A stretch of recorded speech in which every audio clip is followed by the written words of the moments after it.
topic is reflection of light. Reflection of light on the plane surface.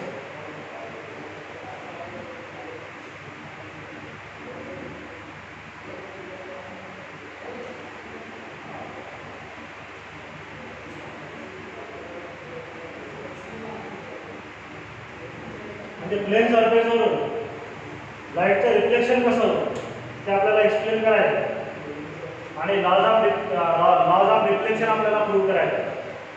मला या ठिकाणी एखादा प्लेन सरफेस जर घेतला तर त्या प्लेन सरफेसवरून लाईटचं रिफ्लेक्शन का सगळ्यात पहिल्यांदा रिफ्लेक्शनची प्रोसेस समजून घेऊ आपण आणि लॉज ऑफ रिफ्लेक्शन काय नेमके ते सुद्धा आपण समजून घेऊ. मग नंतर ते आपल्याला हायगेनचा प्रिन्सिपल यूज करून प्रूव्ह करता येईल. फर्स्ट लॉ ऑफ रिफ्लेक्शन आपल्याला या ठिकाणी प्रूव्ह करता येईल. आता यामध्ये सगळ्यात पहिल्यांदा रिफ्लेक्शन ऑफ लाईट म्हणजे काय होतं लक्षात घ्या. What is the reflection of light? आणि it is from the plane surface. एखादा आपण प्लेन सरफेस घेतला, consider a plane reflecting surface xy हा एक प्लेन सरफेस आहे. It is a reflecting surface. ज्याच्यावर लाईट पडल्यानंतर रिफ्लेक्ट होऊ शकतो असा रिफ्लेक्टिंग सरफेस आपण या ठिकाणी घेतला. मग आता या रिफ्लेक्टिंग सरफेसवर समजा एखादा लाईट इन्सिडेंट झाला, मग हा एक लाईट येऊन पडला. या लाईटला नाव दिलं मी पीए. आता या ठिकाणी हा जो रे पीए आहे that ray PA is called as incident ray. याला incident ray म्हटलं because this ray incident on that particular surface, therefore it is called as incident ray. हा PA जो ray आहे याला incident ray म्हणतात. आणि ज्या वेळेला हा लाईट रे या सरफेस वरनं बाउन्स बॅक होतो, तर बाउन्स बॅक होण्याची जी प्रोसेस आहे त्या प्रोसेसला म्हणतो आपण reflection of light. The bouncing back of the light ray from the surface of any medium, म्हणजे कोणत्याही मीडियमच्या सरफेस पासून लाईट रेचं होणारा bounce back, that is called as reflection of light. याला रिफ्लेक्शन ऑफ लाईट म्हणतात. आणि हा जो लाईट रे इथे तयार झालेला आहे AQ, that light ray AQ is called as reflected ray. त्याला कोणता रे म्हटलं जातं? Reflected ray. हा झाला इन्सिडेंट रे, हा झाला रिफ्लेक्टेड रे. आणि ही जी काही प्रोसेस आहे that process is called as reflection of light. आणि हा जो सरफेस आहे that surface is called as reflecting surface. याला रिफ्लेक्टिंग सरफेस म्हटले आहे. आता मी काय काढतो या ठिकाणी एक लाईन काढतोय. AN ही लाईन ड्रॉ केली. What is the AN? Here AN is the perpendicular or normal to surface XY. XY या सरफेसला काढलेला मी तो परपेंडिक्युलर आहे किंवा नॉर्मल टू XY म्हणता येईल आपल्याला. XY ला काढलेला तो नॉर्मल आहे. मग आता इथे दोन अँगल क्रिएट झालेले आहे. हा एक अँगल क्रिएट झालेला आहे. हा जो अँगल आहे कोणता अँगल आहे? That angle is angle PAN. Angle PAN. That angle is called as angle of incidence. That angle is called as angle of incidence and it is denoted by I. कशाने indicate केले जातो? तो I ने indicate केले जातो. That is the angle of incidence and that is denoted by. आणि या ठिकाणी मीन्स हा जो अँगल आहे या अँगलला आपण I ने इंडिकेट करणार. That is angle of incidence. Now what is the angle of incidence? The angle between incident ray and normal. What is this ray? This ray is incident ray. What is this? This is the normal. Incident ray and normal यांच्यामधला जो angle असतो त्याला angle of incidence म्हटलं जातं. आणि त्याच पद्धतीने reflected ray आणि नॉर्मल यांच्यामधला हा जो अँगल आहे याला अँगल ऑफ रिफ्लेक्शन म्हणतात. म्हणजे तो अँगल कोणता आहे? Angle NAQ equals to R होतो. Angle NAQ equals to R, that is called as angle of reflection. काय म्हणतात त्याला? Angle of reflection. That is the angle of reflection. हा अँगल ऑफ रिफ्लेक्शन आहे. What is the angle of reflection? The angle between reflected ray and normal. हा जो रे आहे तो कोणता रे आहे? इथे रिफ्लेक्टेड रे. आणि हा काय आहे? नॉर्मल. रिफ्लेक्टेड रे आणि नॉर्मल यांच्यामधला अँगल म्हणजे angle of reflection. The angle between reflected ray and normal is called as angle of reflection. हे सगळं झालेलं आहे तुमच्या लाईन टेस्ट मध्ये. रिपीट यासाठी करतोय की आठवत नसेल. माझा हा झाला बेसिक पार्ट. आता लॉज ऑफ रिफ्लेक्शन काय आहे पहा. According to the laws of reflection, the first law, number 1, पहिला जो law आहे तो काय सजेस्ट करतो का? First law.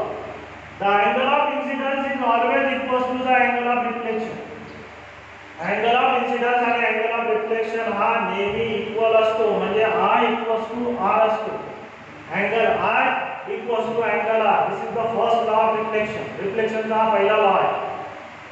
Angle of incidence is always equals to the angle of reflection. त्यानंतर सेकंड लॉ काय आहे पहा.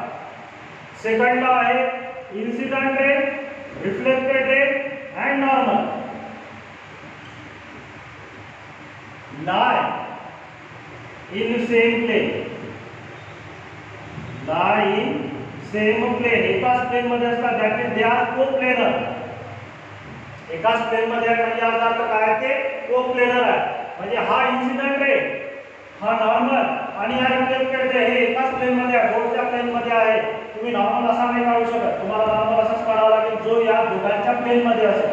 म्हणून म्हटले आहे incident ray, reflected ray and normal lie in the same place. त्यानंतर पुढे नेक्स्ट वन आणि third one, the last law. शेवटचा जो लॉ आहे, लॉ ऑफ रिफ्लेक्शन मधला शेवटचा जो लॉ आहे, तो लॉ काय सजेस्ट करतो बा. Incident ray and reflected ray lie on opposite sides of normal. opposite sides of normal म्हणजे इन्सिडेंट रे आणि रिफ्लेक्टेड रे हे नॉर्मलच्या अपोजिट साइडला असतात. एका साइडला असणं शक्य नाही. Both lie in opposite side म्हणजे दोघे अपोजिट साइड मध्ये आहे. म्हणजे नॉर्मल जर बघत असेल, इन्सिडेंट रे जर इकडे असेल तर रिफ्लेक्टेड रे या साइडला असेल.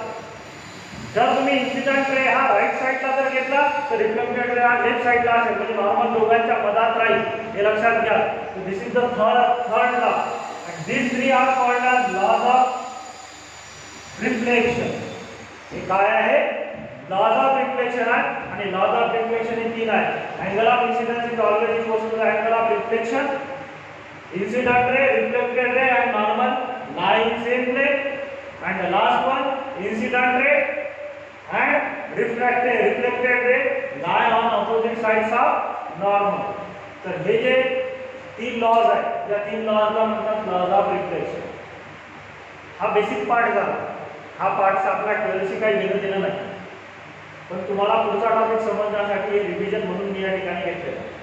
आता आपल्याला काय करायचं, आपल्याला रिफ्लेक्शन ही प्रोसेस होते कशी नेमकी, ती प्रोसेस हायगेटच्या प्रिन्सिपलचा यूज करून एक्सप्लेन करायची. आणि हा जो लॉ आहे फर्स्ट लॉ, तिन्ही लॉ प्रूव्ह करता येतात. हे दोन लॉ तर काही प्रूव्ह करायची गरज नाही, डायग्राम वरून लक्षात येते. फक्त आपल्याला हा फर्स्ट लॉ प्रूव्ह करायचा आहे की angle of incidence equals to angle of reflection. हे आपल्याला प्रूव्ह करायचं. मग आता त्यासाठी आपला जो टॉपिक आहे आपल्याला रिफ्लेक्शन फ्रॉम प्लेन सरफेस और the prove the laws of reflection using Huygens principle. म्हणजे हायगेनच्या प्रिन्सिपलचा वापर करून आपल्याला लॉज ऑफ रिफ्लेक्शन प्रूव्ह करायचे आहे. आता लॉज ऑफ रिफ्लेक्शन प्रूव्ह करण्यासाठी हायगेनचा प्रिन्सिपल वापरावा लागेल. म्हणजे हायगेनचा प्रिन्सिपल वापरण्यासाठी पहा लक्षात घ्या, हायगेनचा प्रिन्सिपल आपल्याला यूज करायचा. त्यासाठी consider this is a plane reflecting surface आणि यावर दोन पॅरलल लाईट रेज इन्सिडेंट झाले. आता हे दोन पॅरलल लाईट रेज आहे, या पद्धतीने निघाले सोबत सोबत. these are the two light rays. हे दोन लाईट रेज आहेत जे एक दुसऱ्याला सोबत आहेत आणि पॅरलल आहेत एक दुसऱ्याला. असे लाईट रेज यावर इन्सिडेंट होत आहेत. आता हे लाईट रेज इन्सिडेंट होतात. आता नेमकं होताना काय होतं आणि इन्सिडेंट होताना काय होतं. समजा यांनी बाउंड केलेली एक मी वेव्हफ्रंट काढतो. हे जे दोन लाईट रेज आहेत त्या दोन लाईट रेजनी बाउंड केलेली एक वेव्हफ्रंट काढतो. ही एक वेव्हफ्रंट आहे PQ. ही PQ ही एक वेव्हफ्रंट आहे जी या रेज ऑफ लाईटला परपेंडिक्युलर असेल. हे लाईट रेज सोबत अशा पद्धतीने ट्रॅव्हल करेल. ही PQ ही वेव्हफ्रंट आहे जाईल यावर आणि यावर इन्सिडेंट होईल. आता इन्सिडेंट होताना इन्सिडेंट झालेली जी वेव्हफ्रंट आहे ती वेव्हफ्रंट मी इंडिकेट करतो की हा पॉईंट हे आहे. इथून एक परपेंडिक्युलर टाकला मी या सेकंड रेवर, तर मला असं म्हणता येईल की हा जर पॉईंट बी असेल, AB जी आहे या ठिकाणी. What is the AB? AB is a incident wavefront. What is the AB? AB is a incident wavefront. AB ही इन्सिडेंट वेव्हफ्रंट आहे जी या प्लेन XY सरफेसवर येऊन काय झालेली आहे, इन्सिडेंट झालेली आहे, येऊन आपटलेली आहे. म्हणून याला इन्सिडेंट वेव्हफ्रंट म्हटलं जातं. It is a incident wavefront. आणि या ठिकाणी हे जे दोन लाईट रेज क्रिएट झालेले आहेत, light ray PA and the light ray QB are the incident ray. हे दोन्ही काय आहे? Incident ray आहे. आता पहा हे दोन्ही लाईट रे जे आहेत ते सोबत ट्रॅव्हल करतील. इथपर्यंत सोबत आल्यानंतर आता इथे काय प्रॉब्लेम येईल पहा. या PA या लाईट रेला पुढे जायला जागा नाही, पण QB हा लाईट रे पुढे जाऊ शकतो. त्याला टर्निंगला जागा अवेलेबल आहे. आता इथे नेमकं होईल काय? या ठिकाणी आता पॉइंट A जो आहे हा स्वतःला सेकंडरी सोर्स समजू. त्याच्या आधी काय सांगतो मी पहा, हा QB हा लाईट रे B पासून C पर्यंत गेला आणि इथे इन्सिडेंट झाला. म्हणजे त्याने ट्रॅव्हल केलेलं जे डिस्टन्स आहे ते डिस्टन्स आहे BC. मग या BC ची व्हॅल्यू किती असेल? समजा B पासून C पर्यंत त्याला जाण्यासाठी टाइम लागला T आणि लाईटची वेलोसिटी एअर मध्ये आहे V. मग BC डिस्टन्स किती असेल? ते will be the V * T. याच्या आधी आपण बघितलेलं आहे what is the distance travelled by the wave? It is V * T. जर V एवढी वेलोसिटी असेल, T एवढा टाइम लागला असेल, तर कोणतीही वेव्ह किती डिस्टन्स ट्रॅव्हल करते? VT एवढा डिस्टन्स ट्रॅव्हल करते. मग ही BC ची व्हॅल्यू आहे, ही BC व्हॅल्यू VT एवढी असेल. मग ज्या वेळेला हा QB हा लाईट रे B पासून C पर्यंत गेला, त्यावेळेला काय झालं? त्यावेळेला या पॉइंट A स्वतःला सेकंडरी सोर्स म्हणून ऍक्ट केलं. त्याला हायड्रोजन प्रिन्सिपल सुरू. When the light ray QB goes from B to C, in that time the point may act as a secondary source of light and emit the secondary waves in the original medium. म्हणजे हा जो point आहे हा काय करेल? हा स्वतःला secondary source म्हणून ऍक्ट करेल आणि या सेकंडरी वेव्ह इमिट करेल ओरिजिनल मीडियम मध्ये, वरच्याच मीडियम मध्ये, खालच्या मीडियम मध्ये नाही. तो वरच्याच मीडियम मध्ये वेव्ह इमिट करतो, त्यामुळे रिफ्लेक्शनची प्रोसेस घडून येते. मग या सेकंडरी वेव्हने ट्रॅव्हल केलेला डिस्टन्स किती असेल? तर त्या सेकंडरी वेव्हने ट्रॅव्हल केलेला डिस्टन्स सुद्धा VT एवढा राहणार. कारण मीडियम आहे तोच आहे, त्यामुळे वेलोसिटी सेम आहे. या मीडियम मधली वेलोसिटी V आहे आणि त्याच मीडियम मध्ये हा सेकंडरी वेव्ह चालल्या, मग वेलोसिटी तेवढीच आहे, तेवढाच टाइम घेऊन आला होता. त्याने ट्रॅव्हल केलेला डिस्टन्स किती आहे? VT. आणि समजा ते डिस्टन्स आहे AD एवढं, लेट AD = VT. मग आपल्याला D पॉइंट शोधायचा. D पॉइंट कसा शोधता येईल आपल्याला? पहा लक्षात घ्या. D पॉइंट म्हणजे काय? D पॉइंट म्हणजे याचा अर्थ असा पॉइंट जिथपर्यंत A ने इमिट केलेल्या सेकंडरी वेव्हस पोहोचतो. म्हणजे हा जो पॉइंट A आहे, या पॉइंटने स्वतःला सेकंडरी सोर्स म्हणून ऍक्ट केलं आणि सेकंडरी वेव्हस इमिट केल्या. मग ह्या सेकंडरी वेव्हस कुठपर्यंत जातील? ह्या सेकंडरी वेव्हस जातील D पर्यंत. आणि A पासून D पर्यंत त्याने किती डिस्टन्स ट्रॅव्हल केला असेल? VT एवढं, जे BC च्या एवढं. मग काय करायचं तुम्हाला BC एवढं डिस्टन्स कंपास मध्ये घ्यायचं आहे आणि इथे एक सेमी सर्कल ड्रॉ करायचं.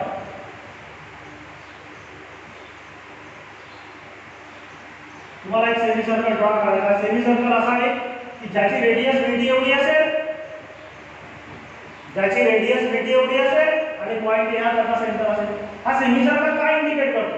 हा सेमी सर्कल इंडिकेट करतो की या ठिकाणी इथून ज्या सेकंडरी वेव्ह निघाल्या A पासून, त्या A पासून निघालेल्या सेकंडरी वेव्ह कुठपर्यंत पोहोचल्या? या सेमी सर्कल पर्यंत येऊन पोहोचलेल्या.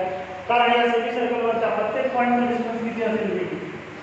मग D पॉइंट शोधायचा आहे, काय करायचं? D पॉइंट शोधताना C पासून एक परपेंडिक्युलर टाकायचा किंवा टँजंट काढा. या C पासून या सेमी सर्कलवर मी टँजंट काढतो. हा टँजंटचा जो पॉइंट आहे तो पॉइंट म्हणजे D आहे. तो त्या सेमी सर्कलला ज्या ठिकाणी टच करतो तो D आहे. म्हणजे ज्या वेळेला QB हा लाईट रे B पासून C पर्यंत गेला, त्यावेळेला PA लाईटचं रिफ्लेक्शन झाला आणि रिफ्लेक्शन तो कुठपर्यंत गेला?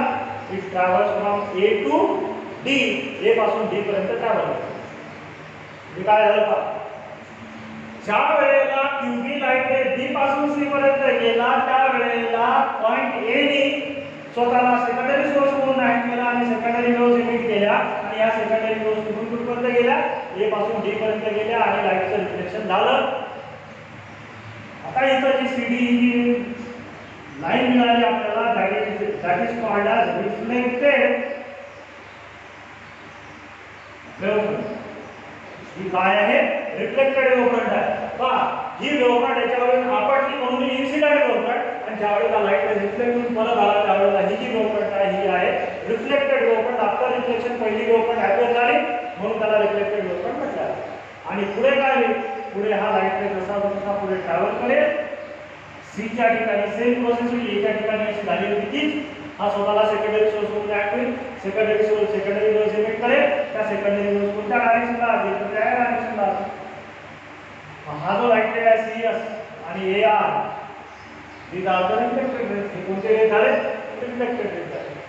जी दाखवली रिफ्लेक्टेड रेस. आता पुढे नेक्स्ट. आता मला हे जे दोन इक्वेशन मिळाले या दोन इक्वेशनला इक्वेशन 1 म्हणतो combine. This is called as equation 1. आता मी काय करतो या डायग्राम मध्ये पहा. या डायग्राम मध्ये मी एक परपेंडिक्युलर टाकतो, नॉर्मल टाकतो ए पासून. मग ए पासून मी एक परपेंडिक्युलर टाकला म्हणजे ए आणि ए इथे परपेंडिक्युलर. मग इथं दोन अँगल आय जो असेल हा दिस अँगल विल बी अँगल आहे. इन्सिडेंट रे आणि नॉर्मल यांच्यामधला अँगल पॉइंट ए च्या ठिकाणी सी च्या ठिकाणी कन्सिडर करायची गरज नाही. मग पॉइंट ए च्या ठिकाणी मी नॉर्मल काढला एन. मग इथे एक अँगल क्रिएट झाला PAN. that PAN equals to I. What is that? I is the angle of incidence. आणि त्याचप्रमाणे इथे एक अँगल ऑफ रिफ्लेक्शन तयार झाला. हा अँगल ऑफ रिफ्लेक्शन आहे. हा रिफ्लेक्टेड रे आहे आणि हा नॉर्मल आहे यांच्यामधला अँगल म्हणजे अँगल कोणता आहे तो N AR. That is the angle of reflection R. आता मला या डायग्राम मधून असं सांगता येईल का? लक्षात घ्या. मला या डायग्राम मधून असं सांगता येईल हा जर आय असेल तर इथला हा जो अँगल क्रिएट होतो कोणता आहे? Angle BAC. That angle BAC इथे लिहिता येईल from figure. Angle BAC equals to also I. Angle BAC ची व्हॅल्यू कितीच्या इक्वल असेल? I च्या इक्वल असेल. आता कसं? मी एक सप्लिमेंटरी डायग्राम करून दाखवतो तुम्हाला, इथं प्रूव्ह करून देतो. हा परपेंडिक्युलर आहे आपला AM. इथं हा एक इन्सिडेंट रे आहे. हा अँगल I आहे आणि या ठिकाणी इथं हा पॉइंट B आहे. आता पहा हा I आहे म्हणून हा 90 मायनस I असेल कारण दोघांची ऍडिशन किती? 90. या दोघांची ऍडिशन 90 आहे. मग त्यामुळे हा जर I असेल तर हा 90 मायनस I आणि हा जर 90 मायनस I असेल तर हा I असेल कारण या दोघांची ऍडिशन सुद्धा किती आहे? 90 आहे. जसं फॉर एक्झाम्पल हा जर 30 चा असेल तर हा 60 चा असेल. हा जर 60 चा असेल तर हा 30 चा असेल. का? कारण या दोघांची ऍडिशन 90 आणि या दोघांची ऍडिशन 90 आहे. त्यामुळे हे दोन्ही अँगल सेम आहेत. तर लक्षात घ्या. म्हणजे from the geometry of figure, फिगरची जर जॉमेट्री आपण बघितली तर या जॉमेट्रीनुसार तुम्हाला काय म्हणता येईल? If this angle is I then this angle is also I. का? कारण हा जर आय असेल तर हा 90 मायनस आहे. हा जर 90 मायनस आय असेल तर हा आय असेल. कारण या दोघांची ऍडिशन 90 आहे, या दोघांची ऍडिशन 90 आहे म्हणजे दोन्ही अँगल इक्वल आहे म्हणजे angle BAC equals to I. आणि त्याचप्रमाणे इथे अजून एक अँगल होतो तयार क्रिएट होतो. तो अँगल म्हणजे अँगल DCA. कोणता अँगल? Angle DCA. त्याची व्हॅल्यू सुद्धा R असेल. हे तुम्हाला प्रूव्ह करायची गरज नाही. फ्रॉम फिगर लिहायचं डायरेक्ट मेन्शन करायचं. From figure angle BAC equals to R, angle DCA equals to R. आता हे DCA इक्वल्स टू R कसं आहे ते सुद्धा डायग्राम थ्रू सांगता येईल आपल्याला. इथं हा जो अँगल तयार झालेला आहे ADC, हा अँगल 90 डिग्रीचा आहे. DI हा C आहे आणि हा A आहे. त्यातला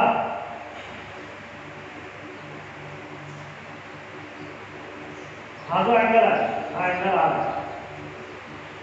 हा जर R असेल तर हा 90 मायनस R आणि हा 90 मायनस R असेल तर हा R असेल. कारण काय?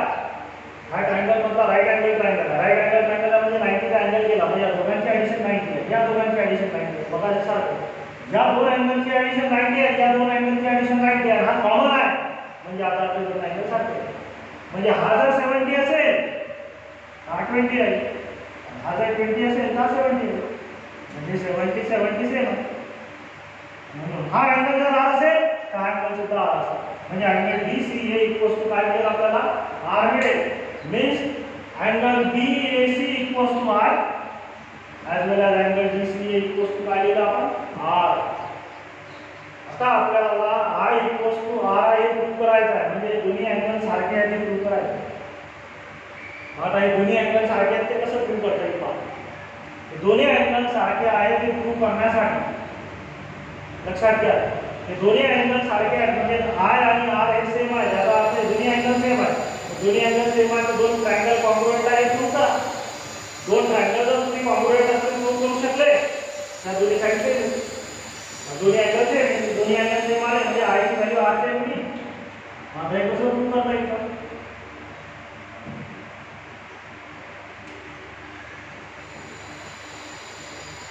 In triangle ABC and triangle CDA. आता थोडंसं इथं मॅथमॅटिकल टर्म आहे जॉमेट्रिकल टर्म आहे की अँगल ABC आणि CDA दोन जे ट्रायंगल आहे हा एक ट्रायंगल आहे हा ट्रायंगल आपला ABC आता 90 डिग्रीचा आहे आणि दुसरा जो ट्रायंगल आहे तो आहे ADC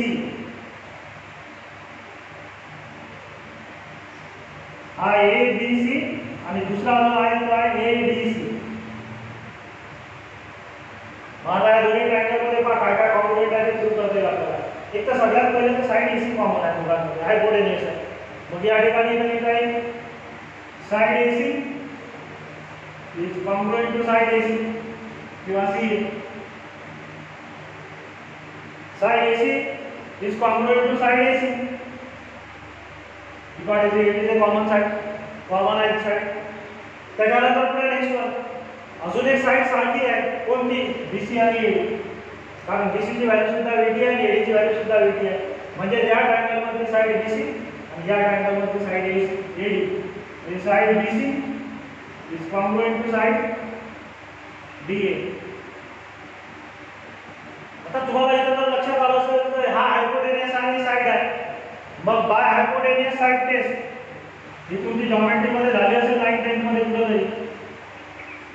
बाय हायपोटेन्युअस साइड टेस्ट नुसार दोन्ही ट्रायंगल कॉन्ग्रुएंट आहे means triangle ABC is congruent to triangle CDA.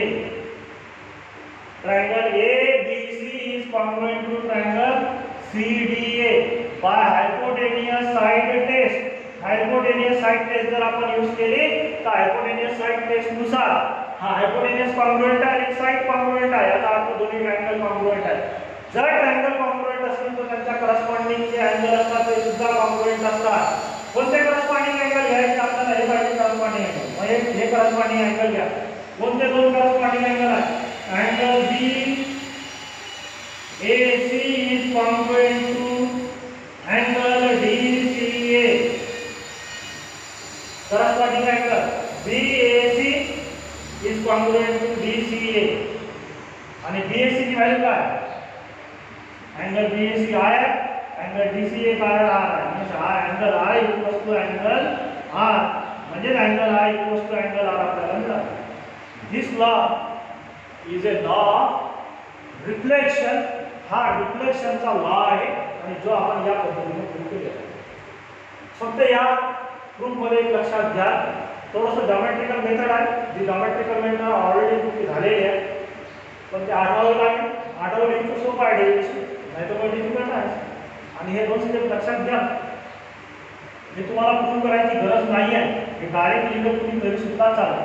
हे लक्षात घ्या म्हणजे तुम्ही इथं जे सिम्बॉलिकली रिप्रेझेंट केलेला आहे की हा अँगल जर आय असेल तर हा अँगल आय आहे एवढं लक्षात घ्या कारण हा आय आहे म्हणजे हा आय आहे. पुढे नेक्स्ट वन आता नेक्स्ट वन या ठिकाणी काय म्हणते तुम्हाला कोणता अँगल म्हटलं आपण अँगल BAC म्हणजे हा अँगल आहे कारण हा आय आहे हा 90 मायनस आहे म्हणजे हा आहे. आता पुढे हा अँगल आर आहे त्याच्यापुढे हा सुद्धा आहे कारण इथं हा 90 मायनस आहे. हे दोन अँगल जर तुम्ही प्रूव्ह करू शकले तर पुढची जी प्रूफ आहे ती सिंपल. आणि या पद्धतीने आपल्याला हायगेन्सचं प्रिन्सिपल वापरून लॉज ऑफ रिफ्लेक्शन प्रूव्ह करता येईल. लॉज ऑफ रिफ्लेक्शन मधला फर्स्ट लॉ आपण प्रूव्ह केला की angle I equals to angle R आहे means angle of incidence is equals to angle of reflection. आता राहिला प्रश्न दोन लॉ प्रूव्ह करायचं. प्रूव्ह करायची का फ्रॉम फिगर आलेली आहे. From figure it is clear that incident ray, reflected ray and normal lie in the same plane, and also incident ray and reflected ray lie on opposite sides of normal. normal च्या opposite sides ला आहे. या पद्धतीने आपण laws of reflection करून घेऊ. This is about the reflection of light from plane surface. plane surface वर light चं रिफ्लेक्शन कसं होतं ते आपण एक्सप्लेन. तर पुढचा टॉपिक आहे रिफ्रॅक्शन.